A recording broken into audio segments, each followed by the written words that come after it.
What's up, everybody? Welcome to the channel. My name is Michael Train, artist and owner of Train and Vein Tattoos in Salina, Kansas. And today I would like to do a video over a painting that I'm getting ready to start.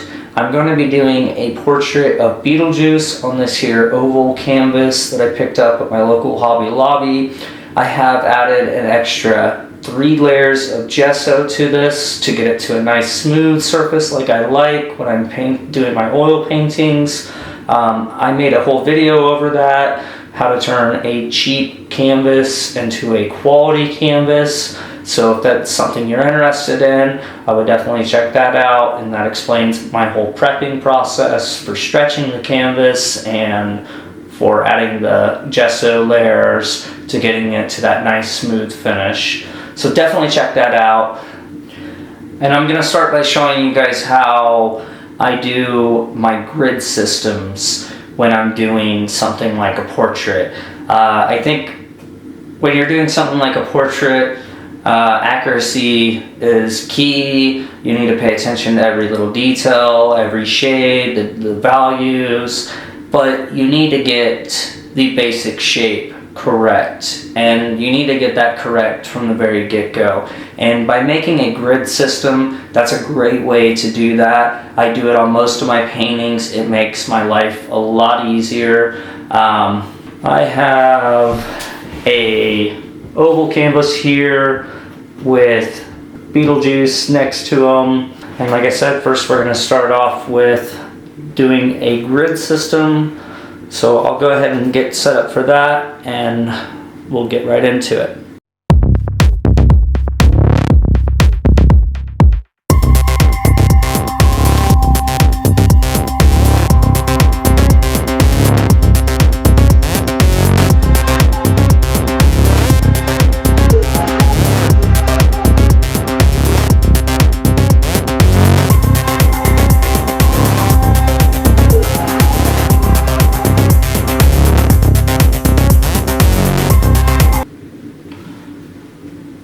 Okay, so now I've got the canvas out, and the first thing we're going to do is we're going to create our grid system. Our grid system is going to be a little tricky because this is an oval canvas. So what I did was I went ahead and hung the canvas up on the wall, and I determined where the top is going to be, and I put a mark at that point. Now what we can do from that point is we know the canvas is 20 inches long and 16 inches wide. So what that tells me is that if I line up my mark on my square here to 8 inches, half of 16, then I can put a mark here at 10 inches, which is half of 20. Now I can take this square and I can flip it this other direction now, and I can now line up the 10 on the square here, and I can now put a mark at the 8 right here, and then flip this around and repeat this process one more time. So we'll line up our mark at the 8, and then we will mark it at 10. And now we're just going to draw some lines across here, and we're just going to use our marks, line that square up, and draw nice clean mark across.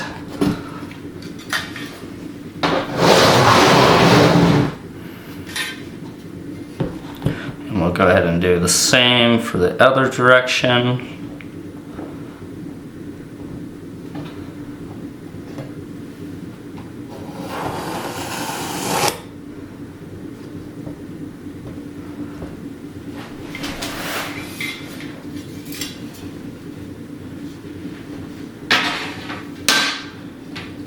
And now we have a grid system that we can use for painting. It's going to make our life a lot easier, especially when we're doing something like a portrait. This grid system is really going to help, and I will show you guys here soon.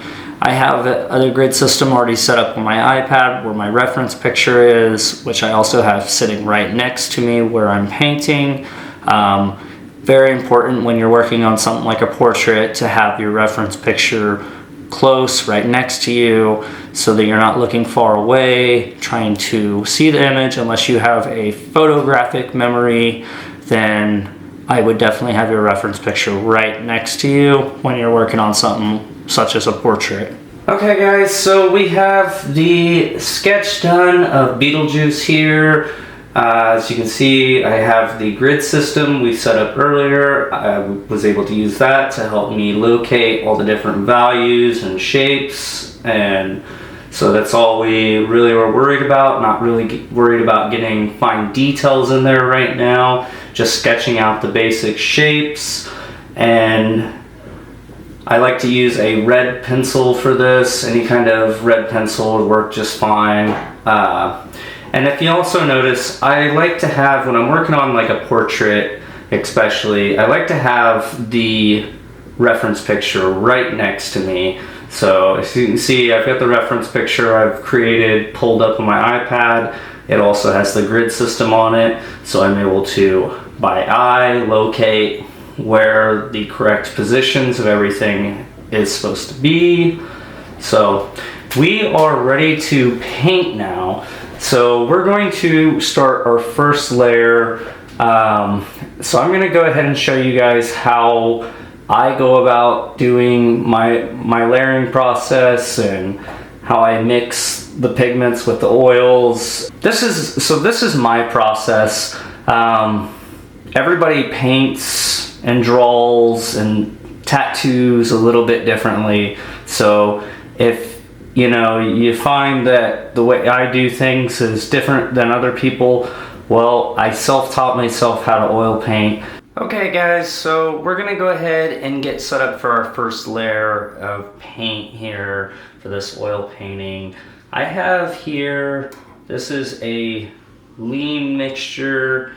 I have a lean and a medium and a fat mixture already pre-made. So this is 1 part oil and 2 parts turpentine or terpenes. So what that means is it is 1 part, and I use here, this is Gamblin refined linseed oil. So 1 part of this oil here to 2 parts of this solvent here. This is called Gamsol. This is also made by Gamblin. It's an odorless mineral spirit. So basically it's just a solvent is all it really is. So like I said, I already have these 2 pre-mixed in here in this container. So I'm gonna go ahead and open that up. And we are going to use, on this first layer, this is basically just called an underpainting. So we're going to use basically just 2 different paints. And again, this is my process. This is how I do it. Everybody's a little different. I have here, this is by Gamblin. This is primarily what I use to paint. We have a burnt umber. And then I have a yellow ochre. This is by Winsor & Newton, and it's just because I ran out of my Gamblin, so I had to pick this up in my local Hobby Lobby. Winsor & Newton works great too. I just really like Gamblin for my oil paints. So anyways, we are going to go ahead and pour out, and I like to just use usually just like a cheap paper plate. one with a nice smooth non-porous surface so that the paint doesn't soak into it. And we're going to put out a good amount of both of these two colors. And now I have a nice little palette knife. If you don't have one of these, I highly suggest picking up one of these. And we're just gonna dip this palette knife and kind of drip some of this oil that's, like I said, already been pre-mixed together. And we're gonna put quite a bit in it. So the idea here on this first layer is it's gonna be more like a watercolor painting. If you ever done watercolor painting, it's very runny and watery, hence the name watercolor. This layer with oil paints, your first layer, you want to have it thin, and then as you build up, you'll get thicker with your layers. And by the way you do that is by adding more oil and less solvent. So this paint here that I'm mixing up has a lot of solvent in it compared to oil, so therefore it is going to be a much runnier, thinner paint, and we are going to make it, like I said, very thin. Lots of this oil mixed with it. And just mix that up real good. And again, this is just my process. This is the way I like to do it. Everybody's a little different on how they paint, how they draw, how they tattoo. This is just the way I learned. I pretty much self-taught myself, like I said, how to paint, how to tattoo, pretty much everything. So now we have our two different colors here, our burnt umber and our yellow ochre. They've been diluted down with our solution of solvents and linseed oil. So now we are ready to start painting. The paint is at the consistency that I would like it to be at for this first layer. Like I said, it is very thin. It's going to be very watery. It's not going to saturate the canvas and cover all that old pencil marks. You're still going to be able to see through that, and that's perfectly fine. We're going to do about 3 layers on this painting is what I typically do for most of my paintings. So we'll do this first layer, and then we will do a second layer, and then a third layer for final details. So I have a handful of different paint brushes I'm going to be using for this painting. I like to use these flat ones here. They work very well for sculpting out areas, these flat shaders. And then I have these bigger brushes. These are going to be more for those bigger areas and blending out colors and just smoothing out the areas as we go. But primarily, most of the painting is going to be done with these 3 brushes. So I'm going to go ahead and I'm going to paint this first layer, and then we will come back as soon as I get this first layer completed, and we will go over what I did in this first layer. So stay tuned.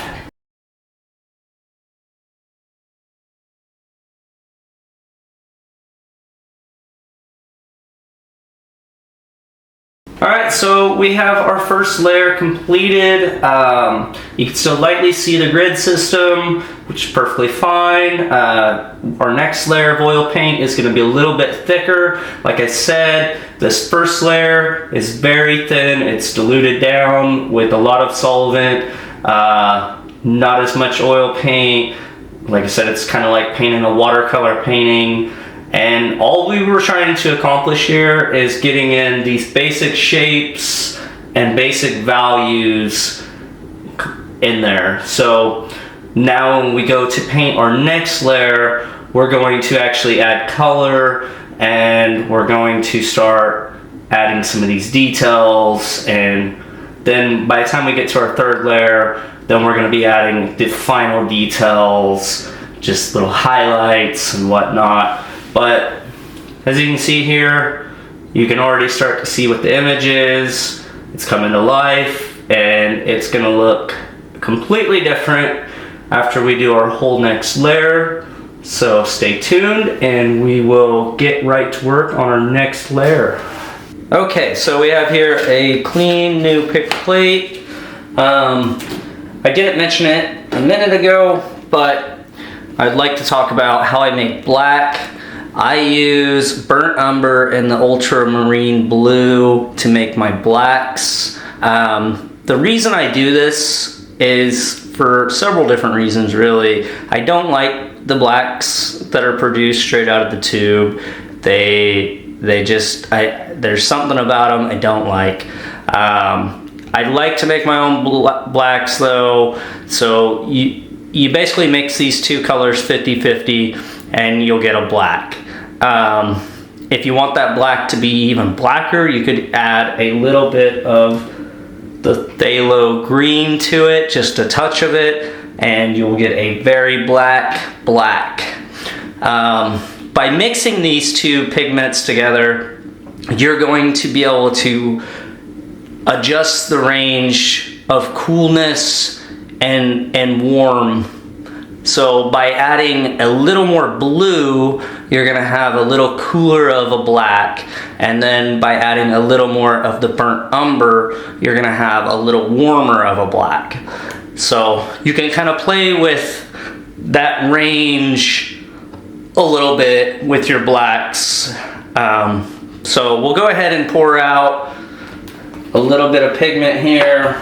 Okay guys, so we have what we call the fat over lean rule.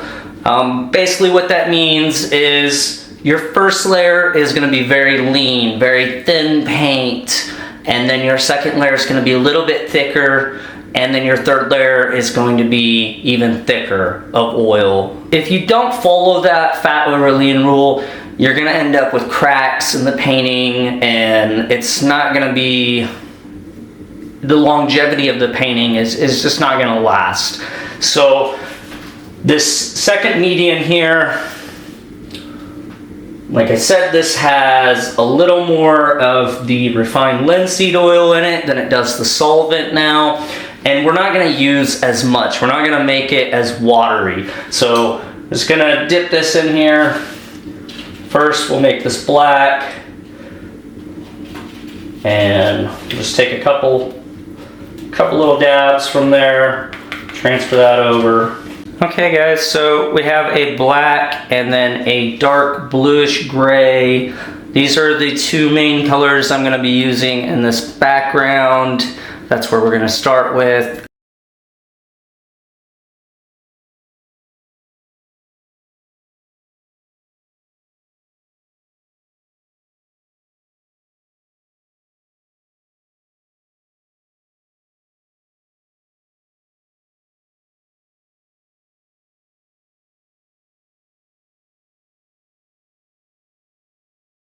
Alright, so we have finished our second layer.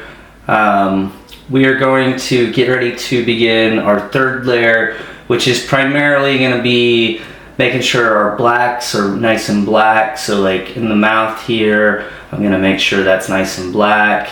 And then all these little details in the hair and little highlights.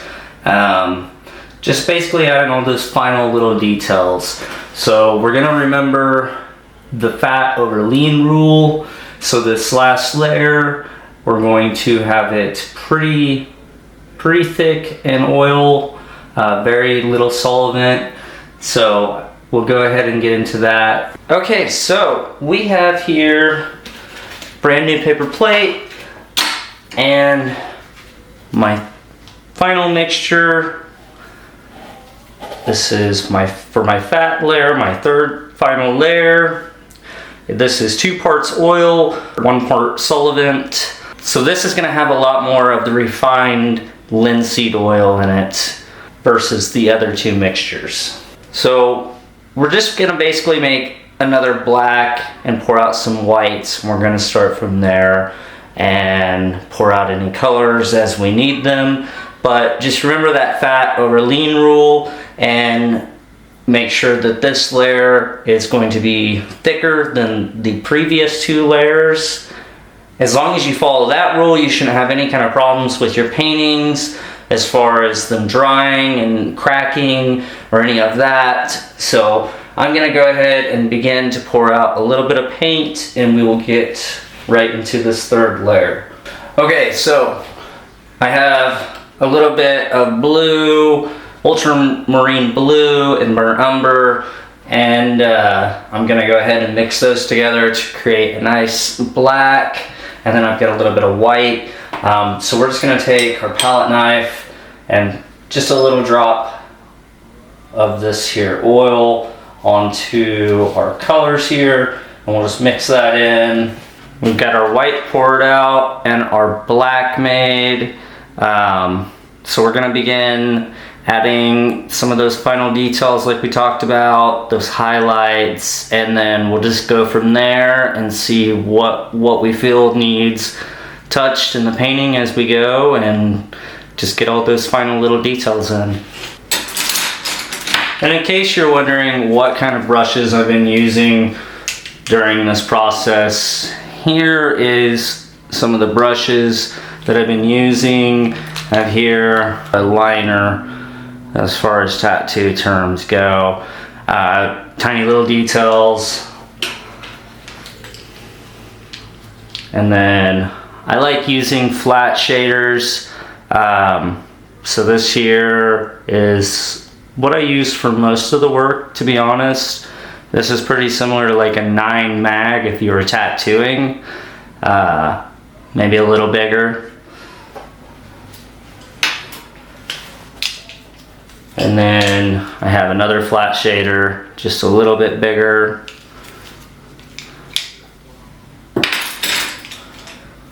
And another flat shader, even bigger. And then they call this a filbert brush. Use this for a little bit of blending. It kind of comes to a curve on the top. It's similar to like a curved mag if you were tattooing. And then I've got a couple bigger brushes. I just use these basically for smoothing out and smoothing those blends, color blending, and kind of the final brushes I use when I'm finishing up areas is what I'll use these bigger brushes for. So those are the brushes I'm using. Nothing too special. Most of these are from Hobby Lobby. I go through brushes a lot. If you're doing oil painting, that's pretty aggressive on your brushes, so you could purchase $30-$40 brushes, but I find they deteriorate just as fast as the cheap ones, so I don't use nothing special for my brushes. And also, I haven't talked about this. If you are getting into oil painting, this is definitely a must-have. This is for cleaning your brushes. Inside, there's a little metal coil, and there's just some Gamsol solvent in there. And when you're switching out colors or you're cleaning brushes, you're gonna have to use something like this, unless you've got a water solvent oil paint, but I do not, so I have to use solvents.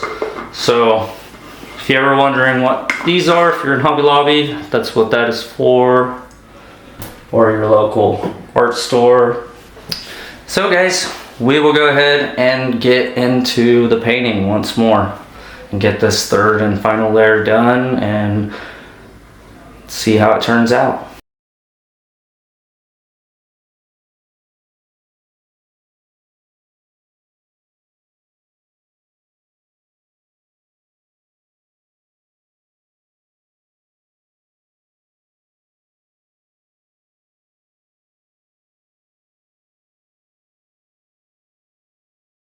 Alright guys, so we have completed our final and third layer on this oil painting of Beetlejuice. I have got in all the final little details, everything that I wanted to add. So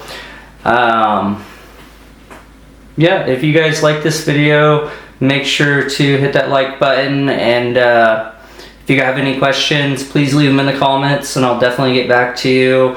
And if you enjoyed this video, definitely hit that subscribe button, and we will see you in the next video. Thanks for watching.